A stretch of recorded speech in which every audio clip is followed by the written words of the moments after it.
اسلامی مملکت کے متعلق ان کا وہ چند فکروں پر مشتمل ایک اعلان میں ابھی عرض کروں گا کہ اس کی اہمیت اور خصوصیت اعلان کی کیا ہے۔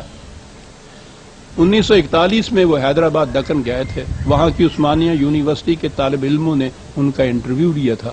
انہوں نے ان سے یہ پوچھا تھا کہ جس مملکت کے یا جس حکومت کے قیام کے لیے آپ جد و جہد کر رہے ہیں اس کی امتیازی خصوصیت کیا ہوگی، وہ کس طرح دنیا کی باقی مملکتوں کے نظام سے مختلف ہی نہیں متضاد ہوگا۔ بہت اہم سوال تھا۔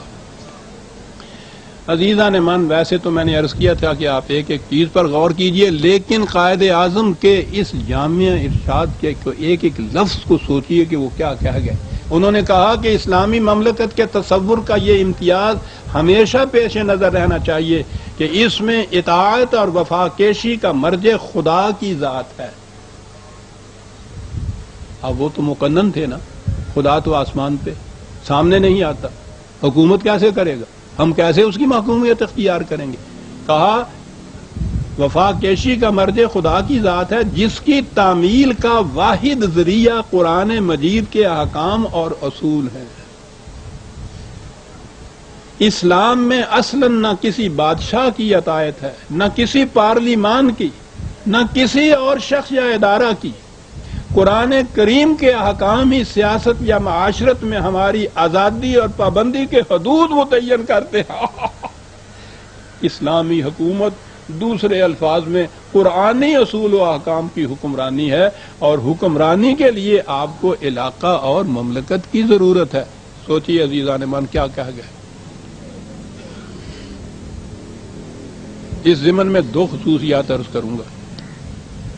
میں نے بھی بہرحال تھوڑا بہت جو اپنا مطالعہ کیا ہوا ہے، 1000 برس کے عرصے کے اندر ہمارے ہاں بھی سیاست کے اندر مملکت کے متعلق بہت سے کچھ لکھا گیا ہے، کہا گیا ہے، لیکن میں یہ آپ سے عرض کروں گا کہ 1000 سالہ تاریخ کے اندر کسی ایک جگہ بھی آپ کو اسلامی مملکت یا حکومت کی یہ خصوصیت اس انداز سے جامع طور پر کہیں نہیں ملے گی۔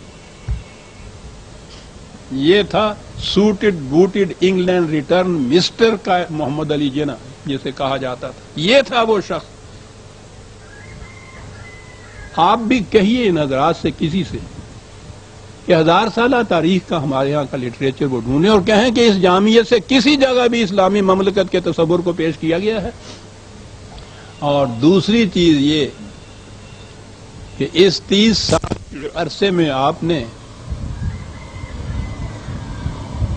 پاکستان، قائد اعظم اور اقبال ان کے سلسلے میں سینکڑوں ہزاروں تقاریب منعقد ہوتی دیکھی ہوں گی، سیمینر ہوئے، مذاکرے ہوئے، کتابیں لکھی گئی، پیمفلٹ لکھے گئے، تقاریر شائع ہوئیں۔ میں جو کہہ رہا ہوں غور سے سنیے اس چیز کو۔ اس 30 سال کے عرصے میں آپ نے کسی ایک کے ہاں بھی قائد اعظم کے اقتباس کو پیش کرتے ہوئے دیکھا ہے؟ آپ نے اسے سنا ہوگا تو اسی بندہ ناچیز کی زبان سے اس درس کے اوپر، کہیں پڑھا ہوگا تو اسی کی تحریروں کے اندر جو طلوع اسلام یا میری تصانیف میں ملتی ہیں، کہیں اور سے یہ آواز آپ کے سامنے نہیں آئی ہوگی۔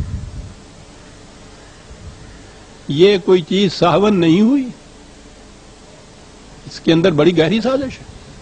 اس لیے کہ یہ کہتے ہیں اٹھتے بیٹھتے کہ ہم تو اقبال اور قائد اعظم کا جو پاکستان ہے اس کو قائم کرنا چاہتے ہیں۔ اگر اس کو پیش کر دیں تو پہلی بات یہ ہوگی کہ قائد اعظم کا پاکستان تو یہ تھا، اسے قائم کرنا چاہیے، اسے پیش ہی نہ کیا جائے، لوگوں کو بتایا ہی نہ جائے کہ ان کے تصور کا پاکستان کیا تھا۔ لمبی چوڑی تقریریں چھوڑ دیجئے، میں نے عرض کیا ہے چند سطروں کے اندر یہ جامعہ امتیازی خصوصیت اسلامی مملکت کی آ جاتی ہے صاحب۔